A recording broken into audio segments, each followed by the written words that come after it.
Palitana education society સંચાલિત પાલિતાણા ખાતે આવેલ શ્રી MM કન્યા વિદ્યાલય ખાતે વિજ્ઞાન મેળાનું આયોજન કરવામાં આવ્યું, જેમાં ભાવનગર જિલ્લાના જેસર, ગારિયાધાર અને પાલિતાણા તાલુકાની શાળાઓના વિદ્યાર્થીઓ માટે SVMનો વિજ્ઞાન મેળાનું આયોજન કરવામાં આવ્યું, જેમાં 3 તાલુકાઓ મળીને 63 કૃતિઓ રજૂ કરવામાં આવી અને તમામ કૃતિઓ આધુનિક અને ટેકનોલોજીકલ અને ખૂબ સરસ રીતે દર્શાવવામાં આવી.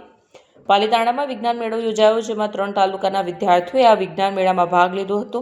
આ વિજ્ઞાન મેળો સરકારની સહાયથી અને DO ઓફિસ કચેરીના સંયુક્ત ઉપક્રમે યોજવામાં આવ્યો, જેનો મુખ્ય ઉદ્દેશ્ય રહ્યો હતો કે વિજ્ઞાન ટેકનોલોજીમાં આપણા દેશના ભાવિ ભવિષ્ય વિદ્યાર્થીઓ છે તે ઉભરીને બહાર આવી શકે અને આપણા દેશને વિજ્ઞાન ટેકનોલોજીમાં નવા સાયન્સ સિટી મળી શકે, જેમાં 63 કૃતિઓ રજૂ કરવામાં આવી, જે અલગ અલગ વિજ્ઞાન અને ટેકનિકલ તેમજ સાયન્સ પર આધારિત હતી.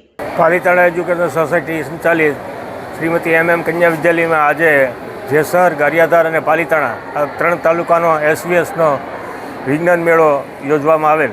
આ વિજ્ઞાન મેળો સરકારશ્રીની સહાયથી અને DO ઓફિસની કચેરીથી સંયુક્ત ઉપક્રમે જ્યારે ગોઠવાયો છે, ત્યારે આ તમામ તાલુકાના વિદ્યાર્થીઓએ સરસ મજાની કૃતિઓ રજૂ કરી અને એવું એક દાખલો રજૂ કર્યો છે કે આ છોકરાઓ ભવિષ્યમાં એક સારા સાયન્ટિસ્ટ, સારા વૈજ્ઞાનિક થાય અને તેઓ ખૂબ પ્રગતિ કરે અને દેશને જે અત્યારે વૈજ્ઞાનિકોની જરૂર છે તેમાં સહયોગ કરે એવી શુભેચ્છા સૌ બાળકોને. આમાં કેટલી શાળાની કેટલી કૃતિઓમાં ભાગ લેવામાં આવે? આમાં ટોટલી 3 તાલુકાની ગણો અને તમે અંદાજી 63 કૃતિઓ આપણે અહીંયા આવી છે MM કન્યા વિદ્યાલયના પટાંગણમાં, અને આ 63 કૃતિ એક પછી એક સરસ મજાની અને આધુનિક ટેકનોલોજીને સાથે રાખી અને કરવામાં આવેલી છે. તો દરેક વિદ્યાર્થીઓને ખૂબ ખૂબ અભિનંદન પાઠવીએ છીએ અને પાલિતાણા એજ્યુકેશન સોસાયટીમાં આવા સરસ મજાના પ્રોગ્રામ થાય એવી શુભેચ્છા.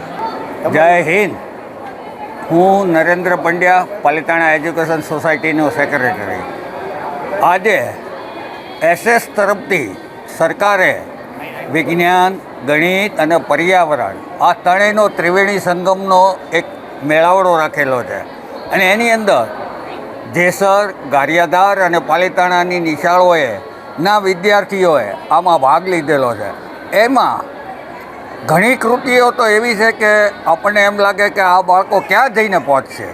આ સરકારનો આમાં જે અમૂલ્ય ફાળો છે એને લીધે બાળકોને પ્રોત્સાહન મળશે અને અબ્દુલ કલામ જેમ પેદા થયા હતા એમ આમાંથી એકાદો અબ્દુલ કમાલ થઈ જાય તો આ દેશનું ભવિષ્ય સુધરી જાય.